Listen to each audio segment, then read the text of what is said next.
Yes. Let's see.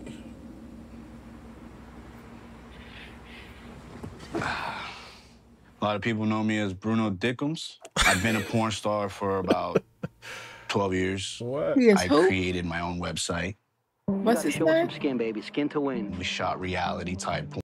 His name Bruno Dickums. I ain't mean to laugh, but that name caught me off guard. So he had porn star, I guess he said. Okay. All right, let's go back a little because I was. You went back far. I know I was thrown off. Website.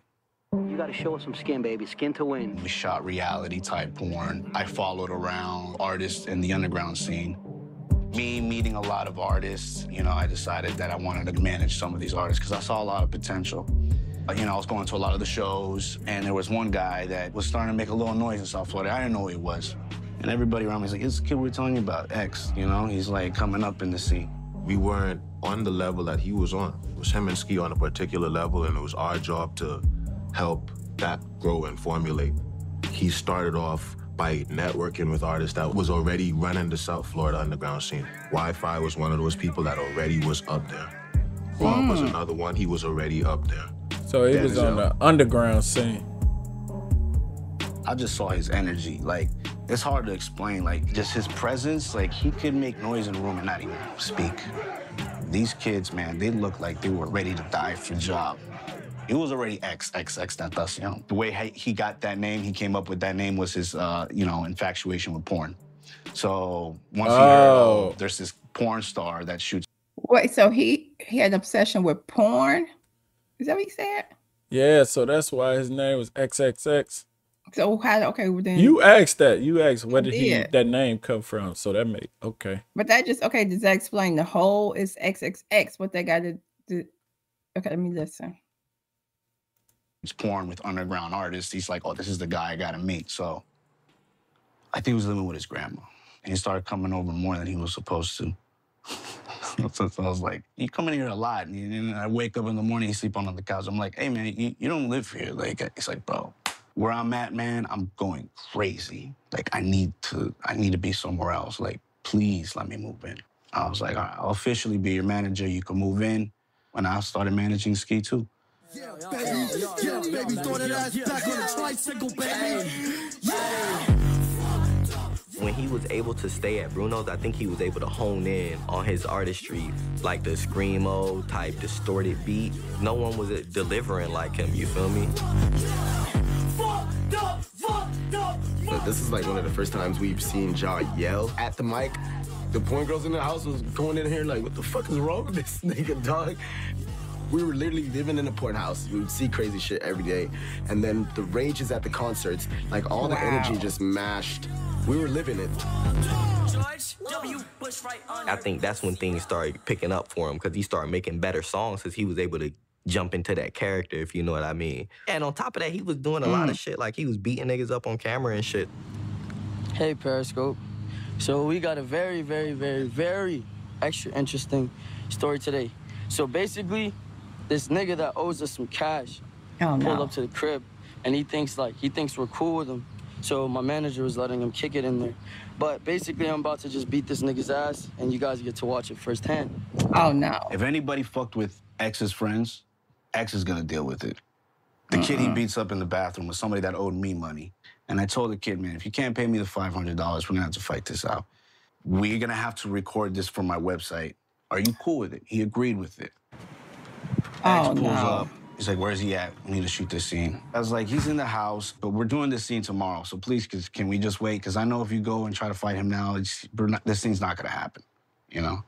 So he trying to make money off of it. Mm-hmm. Come here, bro. Come here. Wow. Oh, no.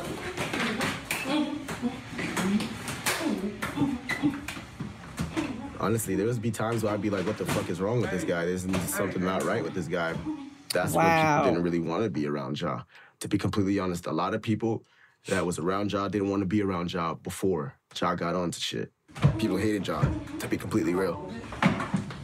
Come on, brother. Fucking play with me, bro.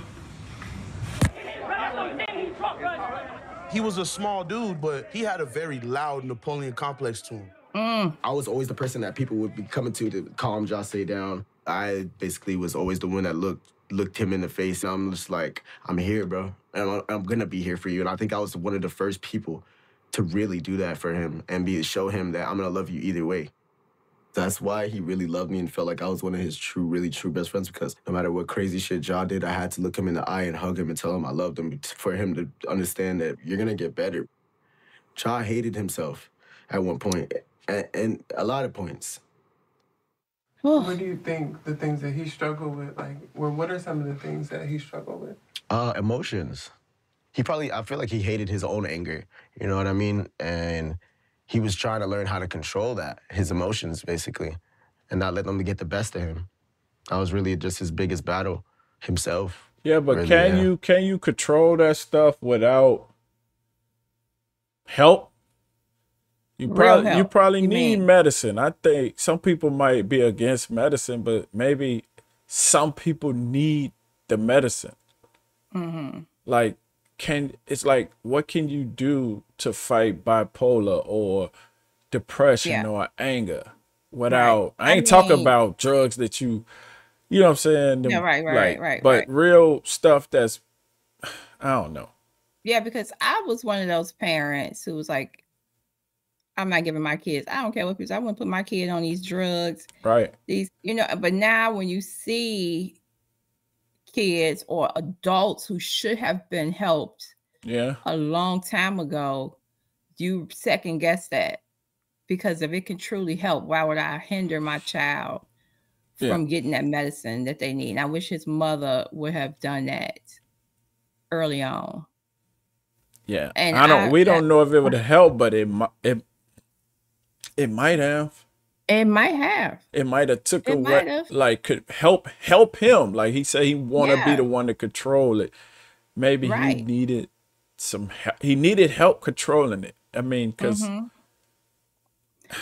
I don't even know what just happened. I couldn't even watch what was just going on. I could just hear it, and whoever was able to record that, that was very disturbing.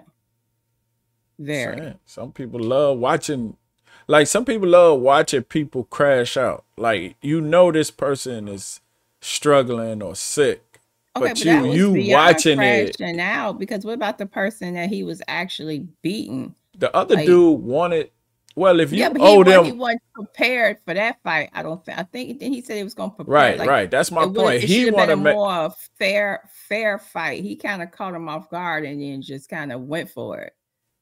Right. To me, he opened the door, he hit him immediately, and then it went from there versus we gonna square up and fight. Do you see what I'm saying? Yeah. I don't know. That was a little bit too extreme. I'm saying anybody that want to record something like that, man, that's crazy. Well, we see what he liked to record anyway. So what he trying to make money, like you said, he was trying to make money. Man, just because you like making porn don't mean you like to see people get beat up. That's two different things. Well, he set that up. He wanted it to be. Yeah, because he probably want to make his money.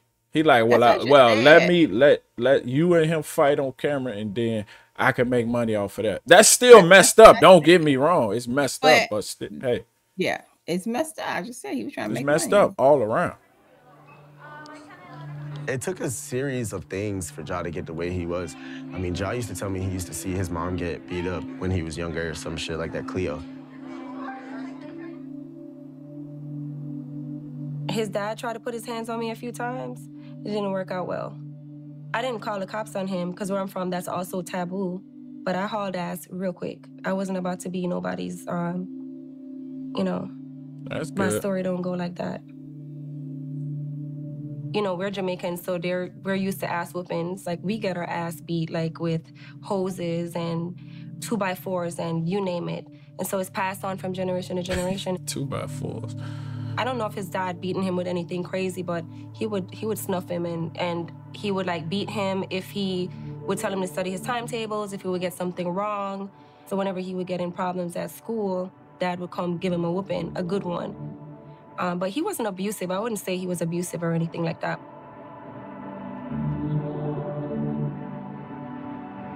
We was born into a world that taught us that men have to fight, and this has been going on for thousands of years before we even came here.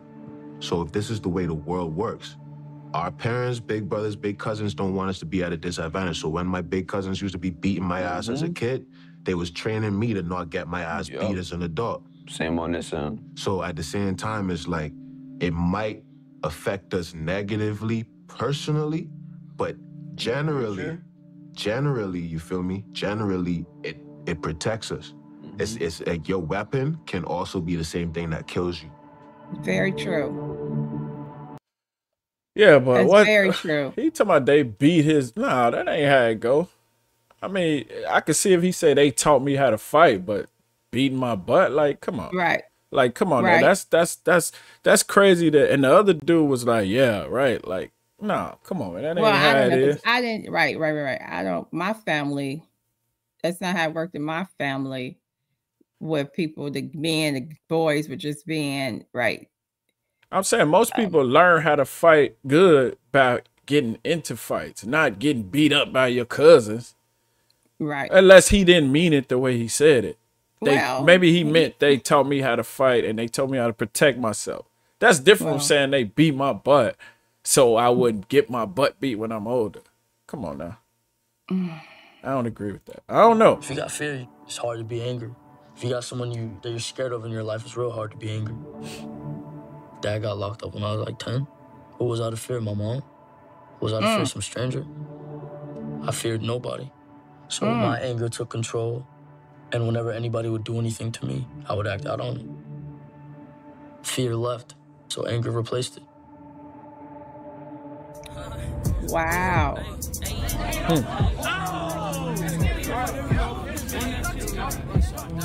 Like everything that he did when it came to beef and fighting and popping off, even though it was mental instability there, he would still go in live and he would record it knowing goddamn well this is good for my career. I guess he just knew what they wanted to see and he just took advantage of it just like anybody else would.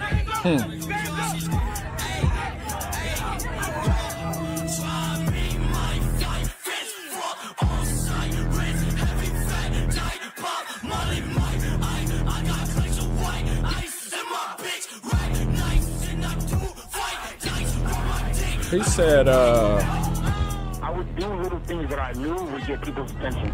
This is what people want to see. I said, I know what to market. And then I just started marketing bullshit that I knew the kids would like to get them to go on my page, because obviously I would post shit on my page, and then they would be like, oh, well, this nigga makes music. Let me try it. Let me listen to this and see what it's like. And then I would catch you. That's how I would catch you. Johnson would make us make multiple Twitter accounts. 25 people in the chat, and each of those people have at least 5 different Twitter accounts, and we all retweeting this stuff. And we all going to sit there on Twitter and talk shit to anybody that come under there talking shit and just fuck up the algorithms in our favor. It was just like a... Draw attention. It was all planned out and very strategic.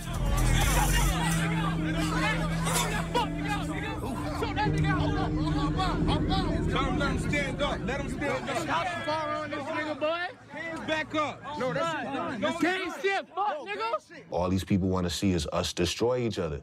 That's what they pay for. All controversy. So if you're telling us, if you're paying us to destroy each other, then we will become gladiators. What do you expect us to do?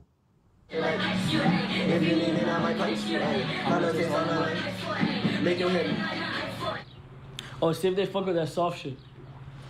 I dropped like some soft shits. Tell me if y'all fuck with it. He came to my house and he was like, bro, I got something really different. Like, really different. Like, I'm singing. Like, I'm like, you ain't singing, bro. You used to yelling and screaming on tracks and being angry. Then you say, I don't want to do this anymore. I'm like, and he's looking at me and I'm looking at him. I'm like, bruh.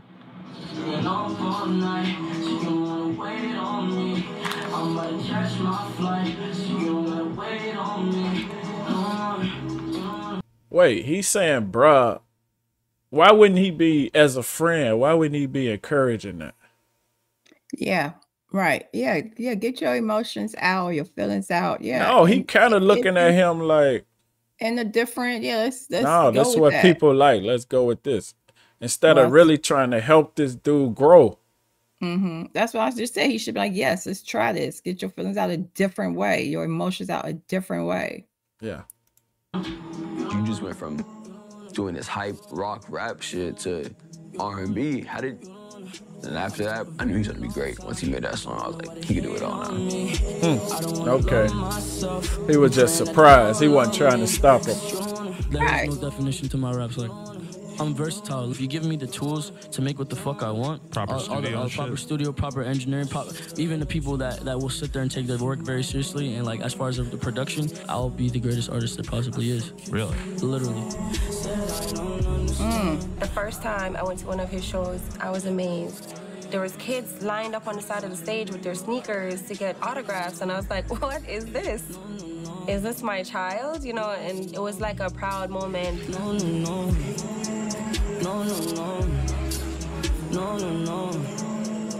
I started noticing that X, you know, was getting in his feelings. He was feeling a little lonely. And him being a hopeless romantic, he's like, I need a girlfriend. It's gonna help me focus. It's gonna help me be creative. Because some of the music he was making was, you know, a lot of that R&B love stuff. So I guess he needed something to actually make it real, make it sound real. He said, I need me a boot thing. I met Jose 2014. I was in high school. I met him like online. Look at this fucking hair. I was supposed to be a mystical ass lion and I ended up being a fuck ass human. What the fuck? At 17, I was basically homeless or home hopping.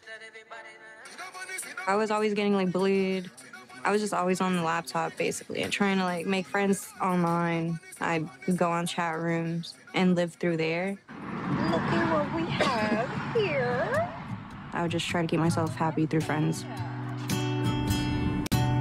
When Jose and I first met, I had cuts on my thigh, like 5 lines, and under that I had the word that said alone. And when he noticed it, he was like, why'd you do that? And I was like, because I felt alone. He was like, oh, me too. Like, I feel like we're the same in that aspect. I just felt like I found my significant other. I felt like I found my soulmate. I said, I want you to cut alone into my arm. So every time you feel as if you're alone, you think of me and you understand you have someone that feels exactly the same. What, you thought he was playing? I was living in a motel. I didn't even have like a pillow. I was just sleeping on an air mattress with my uncle. So he gave me a pillow at his house and gave me a jacket. It's like he didn't want me to feel like I didn't have anything, even if he had to like sacrifice his own thing. I was like, yo, do you like sleeping alone? She said, no. I said, neither do I. I said, I know that you stay in a motel. So how about I go back to the motel with you and I'll sleep in the lobby? She said, are you serious? Would you do that for me? I said, yeah. Hollywood motels, hell, I think I'm just obsessed with you. It was the only person I had around for a while that I felt relevant to, despite, like, besides my mom. I realized that he had a girlfriend, so I basically fell back, and after those 3 days, we didn't hang out. We really didn't have contact either. I didn't hear from her for 2 to 3 years. Wait, he had a girlfriend already? That's what she just said. Why we ain't heard about her yet? But we heard about her.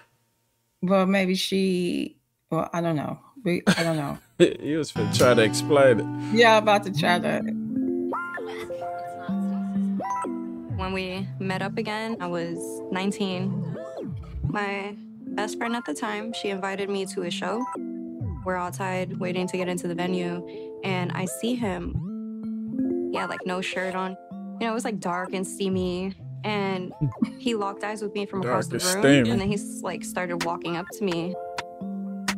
He just like grabs me by the neck and looks at me like deep in my eyes. I'm like, oh. Spotlight, moonlight, nigga, why you tripping? Get your Mariah. Shorty look good in the moonlight. All these pussy niggas so bad, man. Spotlight. And I think we he did just that. walks away after that. And then I just look at my friend. I'm like, yeah, I don't know what that was, but it was sexy. Hell nah. We started dating after that day, and I moved in with him.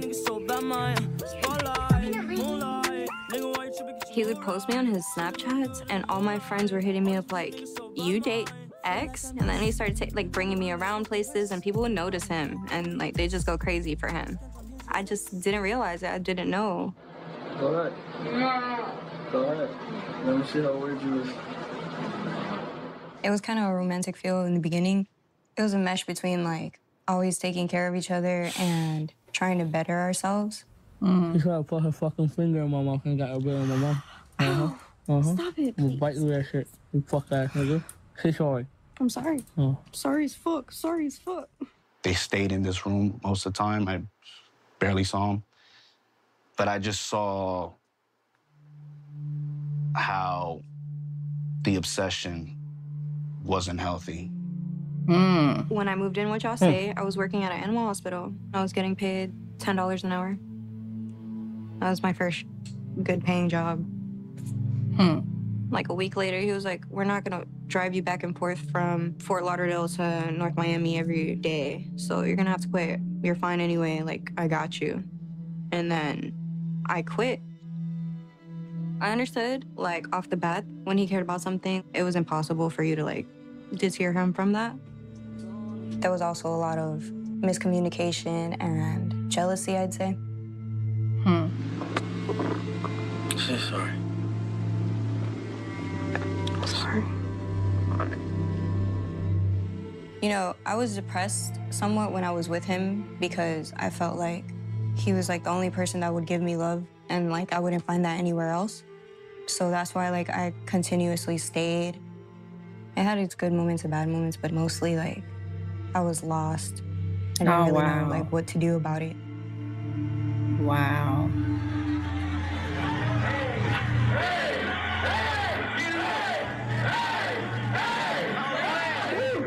I'm already tired of this. Hey, so we got this new call. We got this new call called RP Roach. Hey, man. Where's Cris at? Hey, Cris. He was kind of buzzing at that point. He was making like underground hits, you know what I mean? And then people start peeping like, oh, he might be the next one up. You feel me? I'm tired. But I'm not gonna lie. I think his mind state was very bad at that point. The thing about Josh, if you weren't that close to him, he didn't really want you to see like his true personality sometimes. So he always, you feel me, throwing a little mask or something to try to hide how he's feeling in the moment. So that's how he was treating me at that time. He was trying to be very calm, you feel me? Yo, what's good? How you doing? But he was in a bad mental state though, I could tell. Yeah.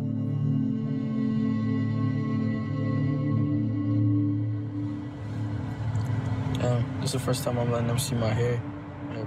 My hair is just a reminder of telling me to fucking relax, basically. It's a reminder of me telling myself that, yo, you are human and that you are not a god. You are still on the planet Earth, and that you need to remind yourself that karma is a real thing, and whatever you give out, you will get back. I knew that something was off. The voices in the head came. He would tell me, like, he would not sleep at night. And he would tell me he hears voices. Literally, he would be like, oh, I took LSD and I talked to a spirit that's a demon and told me information about myself, about how long I'm gonna live, that they're gonna come get him at some point. I really didn't like that shit at that point. Yeah, it was a very dark time. And if I end up getting shot and killed for what the fuck I'm doing, or if I end up getting my ass beat at some point in time, or nigga, if shit get hard on me, it's because I deserve it. That's point blank, period. Everybody will get a death. Everybody will get a death that is deserving. Everybody will get a life that is deserving. Everybody, you will get what the fuck you deserve. Karma. Wow.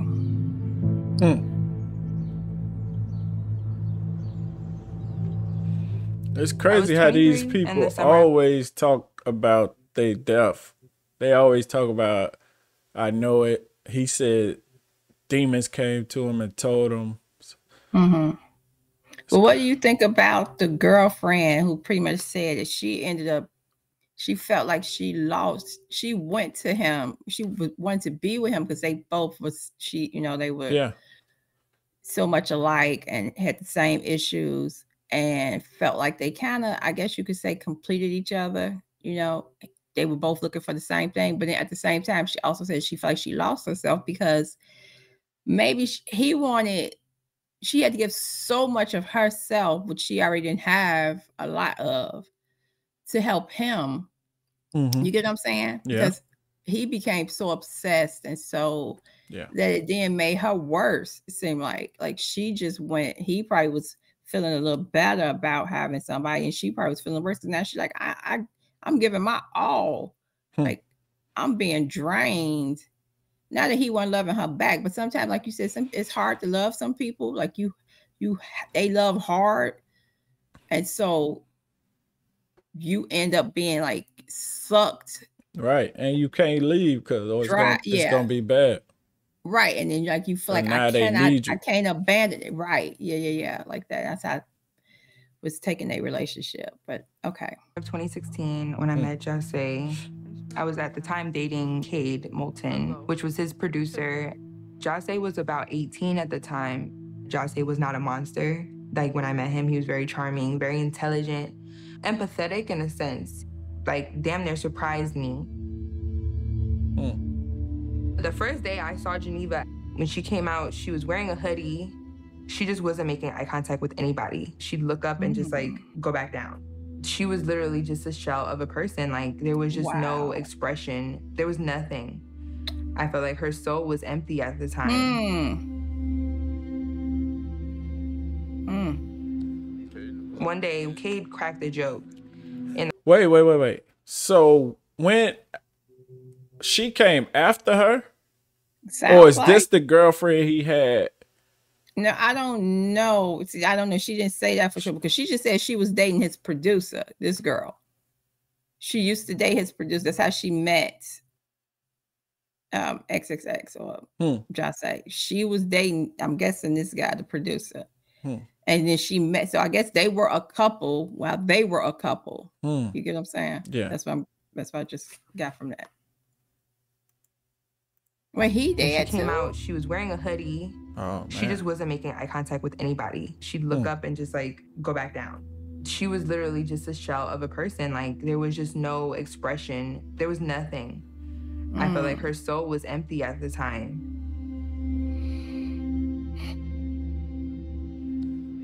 One day, Cade cracked a joke in the car. She kind of giggled and laughed. And Jose like cut his eyes to her and was like, when we get to the house, go in the room. And I was kind of like, the fuck? Kind of just came clear that he was not happy with her laughing at his joke. They went in the rooms and I could hear them fighting. Eventually you just hear somebody was getting hit. Jose had a bathroom a private bathroom in the room. So you could hear water running. And I'm thinking, okay, maybe they're gonna take a shower or whatever, but no. He was literally drowning her in the tub, like putting her under, and you could hear her screams being muffled by the water and being put up and then being put back under the water. And I was banging on the door, begging Cade, like, bro, I'm calling the cops. And he's begging me, don't call the cops, bro. Like, you know I got a situation in Georgia, which he did. So I didn't. Big regret. Later that night, she finally came out again and she like picked up her hoodie and she was marked up with bruises like a Dalmatian, like a bruise behind her ear, behind her neck, literally everywhere. And it was very clear that he was avoiding hitting her face so that she wouldn't have any like clear injuries when you were talking to her. I've never seen somebody bruised up so bad. Wow. It was just very clear, like she didn't have nobody. Like she didn't have any money. She didn't have any family support. So in a situation like that, when people are like, why don't you leave? Why don't you leave? And you really don't, you think that that person is literally your foundation and your network to life. Wow.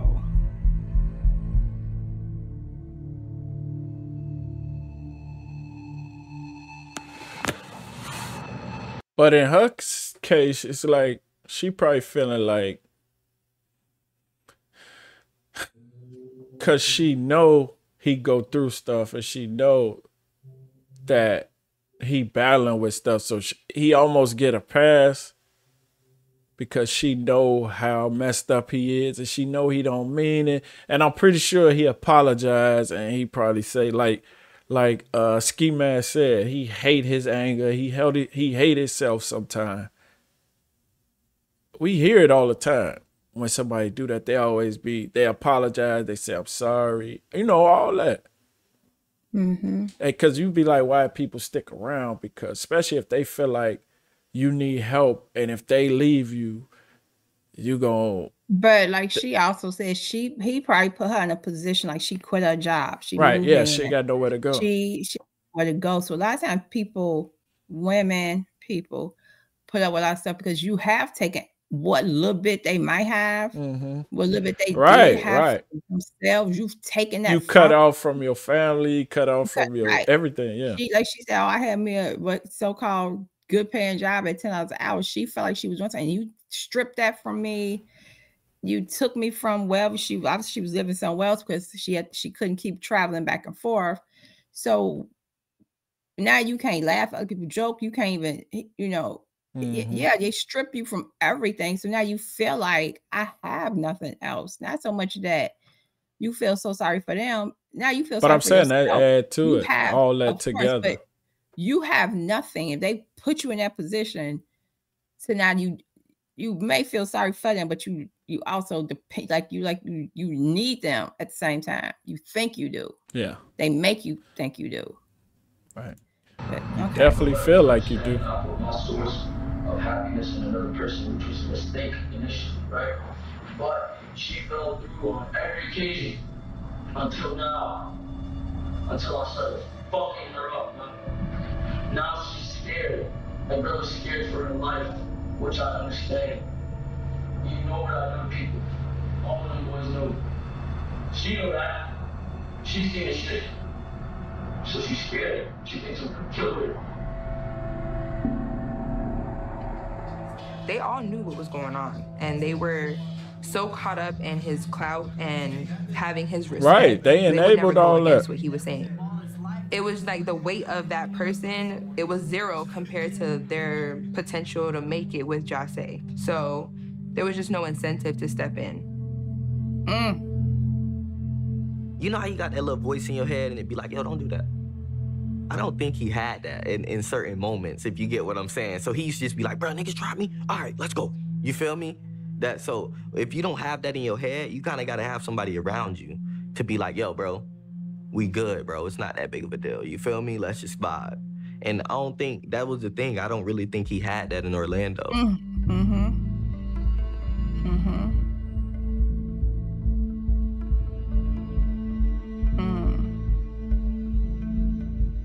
Yeah, he was in jail, and I was with a group of his friends.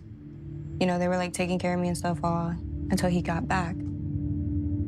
And I ended up cheating on Jose with his homeboy. Once it came out, like, Jose at first said that he would deal with it and he would get over it, but he couldn't get over it, it seems. You think she did it on purpose? He did come to me and was like, hey, to hurt him? What do I do? And I couldn't really answer that question. Maybe she thought that would end their relationship too. Maybe she thought like he'll be done with me. This would be my way out. I don't know, because for her to know what he does, how he acts, how mad he can get, to take that chance, knowing he's coming home, and he said he'll deal with it, he'll get over it. Either you want him to come home and hurt you, or you wanted him to come home and be done with you. So that's your escape. That was your way out. Like maybe thinking he can't still want me now. Yeah, that's crazy. Like, just be there for her. That's it. You know? I can't be here. Especially now she's pregnant.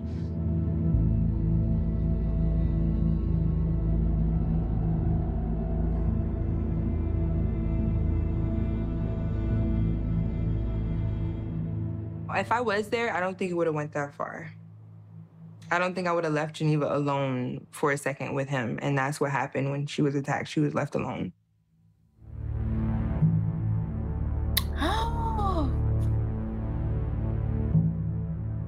From what I understand, like, they held her there for like 3 or 4 days and wouldn't let her see the hospital.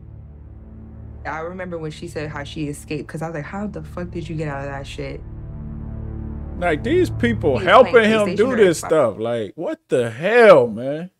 Oh my God. Yeah, his enablers were horrible. They was living off of him. That's why I say God. they always like them dudes sitting in them chairs. Like they might have been scared of him at the same time. Yeah, but no, you're not gonna tell him no. Then leave. There's no way I would have been around that dude. Oh my Not while he going crazy. I'd be like, man, we gonna get you some help or I'm out. I can't be a witness to this. I can't be a part of this. Yeah, but some of them, like she said, her boyfriend was worried about his issue. He was fighting in Atlanta or whatever. Oh, then just don't be here when the police get here. But this girl needs some help. She ended up being drowned.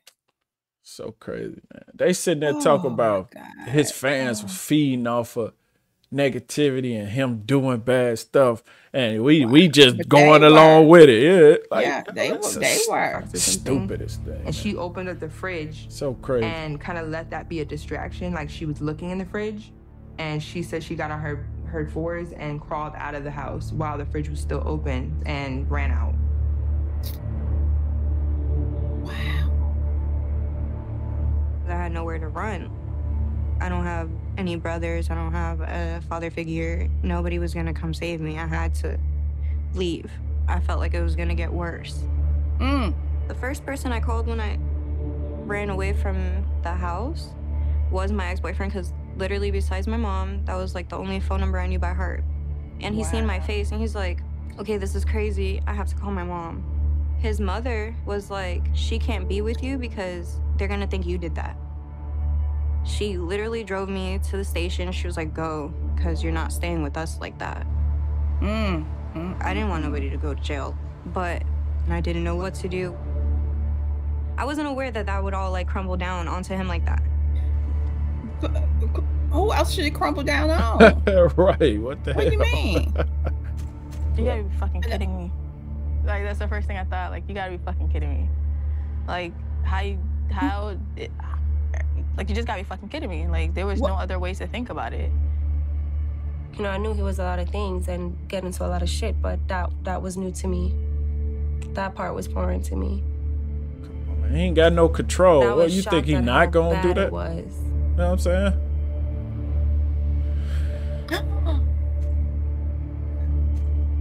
A little bit. He stomped on. You saw what Diddy was doing. Why you surprised? I know. I'm just saying, but he was already out on bond. It's always when that surprising. incident happened. He had racked up so many points that, you know, he was going to jail for a very long time. Cleo, in her mind, was like, I'm gonna have to take care of him his whole life because he has a record, tattoos on his face. Like, it was exhausting. Just running, like, not knowing what the next option was for him. All right, so I'm gonna ask you, Geneva. I need you to speak for yourself. Can you hear me, Geneva? Yeah. When he called me, I was really nervous. I was like, okay, this is a jail phone call. I answer it. All right, are you with me or against me? I'll fucking drop the charges, but you already said that I might get in trouble and shit. Because I don't want you to end up in jail. If you drop the charges, you're gonna end up in jail, Geneva. I had to find a way around it. He was telling me that I would go to jail, and I was scared of that. But then he would tell me that he loved me and that he cared about me. He didn't want anything to happen to me. So there was still like a little bit of manipulation, and I was just like so confused. I don't want you in jail, Geneva. I love you. It's gonna drop eventually if I do not show up to court. If I don't show up to court and I don't. Yeah. Exactly. That's what I know. I'm gonna make you do. That's what I'm gonna make you do. That's what we were gonna do regardless. The fact that he got in the amount of trouble that he did get into, it was not my intention. I just needed to get away from it. Of course we believe him. We're family. We hate to see one of our own be incarcerated, you know? Especially for an allegation, you know? And he's literally sitting, rotting in jail Hold for on. an allegation that... Almost a year. This shit felt forever. So they're gonna act like they didn't know he was doing that. They mean an allegation. Y'all knew that was happening. They knew and I know those his friends, but come on. Everybody was like, he's arrested because of his girlfriend. And I'm like, well, this is why. When I told my piece about the situation, fans were not very understanding because obviously the person that they look up to is saying one thing and then I was saying the complete opposite. obviously they're not gonna believe me. The fans are toxic. So they get into things, they're going to start making up their own narratives and start twisting things and contorting it. And so now it's this on social media. Whether he did it or not, for people to make it public, all that shit brings attention towards him. I want to say we were on Instagram and ASAP Rocky was like, yo, free X, that's the hottest nigga out of Florida right now, right? Free my nigga XXX. I can't wait till he come home. Fuck is you talking about? He the hardest nigga in Florida. I said it. So what? You don't like it would literally became like a hashtag. Like his mugshot went viral. The first image I ever saw of Jahseh was his mugshot, and it was probably the most polarizing image of an artist I've ever seen in my life. He had tattoos on his face, half blonde, half black. Yeah, that is probably the first time I seen it too. His eyes almost looked black. His image, it was exciting, it was polarizing. I knew that people wouldn't forget him because he was the first of his kind. Why would anybody forget him? They act like he was going to jail for life. Like he wasn't never getting out. Like, forget him. He damn, how old? 19, 18, 17? Come on now, man. In my past, my bitch don't love me no more. She kicked me out on life, bro. Unfortunately, we're living in a world where drama and bullshit sells. And so as bad as that was, it helped to catapult him to the next level because his name was everywhere. And then the Drake beef added to it. And it was the fans who started saying something about Drake stealing this flow. That's how we found out. He was in jail. The fans were speaking up before us. Oh yeah. We don't even listen to Drake. Demon just got out of can. I gave my bro in advance. Love is just not in my plan. It do sound just like it. Can't keep my dick in my pants. Oh, that The fans started speaking, it all started speaking for itself. Yeah. People were fighting about the music, fall in love with the music. People were fighting about the charges, hating him for the charges. Like, he was only getting more famous by the day. Whether you loved it or whether you hated it, you just had to acknowledge it. Look at this dude. Fuck on me. Look at me. Fuck on me. Look at me. Yeah. Look at me. Fuck on me. Look at me. Fuck on me. I wonder what that elephant, ain't that an elephant on his neck? I wonder what that mean. I had labels started reaching out to me because he was locked up. Regardless of whether me and him fought like cats and dogs, he knew that I always had his best interests at heart. Who was he gonna trust? You know what I mean? I'm his mama. So he gave me power of attorney. You know, I was kind of like, oh, we should sign. He was like, no, Mom, if we can hold on and stay independent, that's where the real bag is. Seeing other people being screwed in the industry, he knew very well and from early that he wanted to own all his masters. Yeah. He knew what the end game and the end goal was. Solomon found us, actually. I was intrigued by that.